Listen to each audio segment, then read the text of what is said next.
নমস্কার সুধী দর্শকবৃন্দ, নতুন পালক ফেসবুক পেজ থেকে সকলকে শুভকামনা জানাই। এই দেখুন, সাবমার্সেলে জল চলছে আর বড় চাষের ধান পোতা শুরু হয়ে গেছে। দেখুন বাংলার কৃষকের কত সুন্দর প্রচেষ্টা নিজেদেরকে বাঁচিয়ে রাখা, এবং শুধু নিজেদেরকে বাঁচিয়ে রাখা নয়, গ্রাম থেকে গ্রামান্তরে, শহর থেকে শহরাঞ্চলে চলে যায় এই শস্য ধান ক্ষেতের সোনালি ফসল, এবং সেখান থেকে চাল, সেই চাল থেকে সুন্দর অন্ন বের হয় এবং তা দিয়ে আমরা ক্ষুধা নিবৃত্তি করি।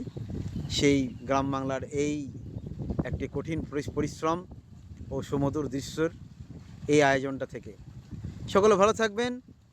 আর সকলকে বলি, আমার মায়ের মন্দিরে সকলেই আসবেন।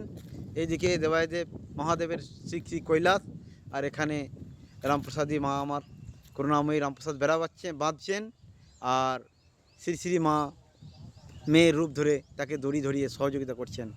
এইভাবে ভক্তকে তিনি কাছে তার স্বরূপ দর্শন করিয়েছেন, এবং সম্পূর্ণটাই তাঁরই অজ্ঞাতে, এবং তিনি বুঝিয়ে দিয়েছেন যে আমি আছি, আমাকে ভুলে যেও না। জয় মা কালী। করুণাময়ীর মন্দির এই যে শ্মশান চত্বর, আর 2রা চৈত্র সকলকে আমন্ত্রণ জানাই, সকলে চলে আসবেন। এই দেখুন কাঠ তৈরি এখানে, আর ওই জায়গাটায় উনুন, এখানে মহোৎসবের আয়োজন করা হবে, হাজার হাজার লোক হবে, এই জায়গাগুলো মেলা বসবে, আপনারা সকলেই আসবেন। এই জায়গাটায় মহাভোগ খাওয়ানো হয় 2রা চৈত্র, সকলেই চলে আসবেন।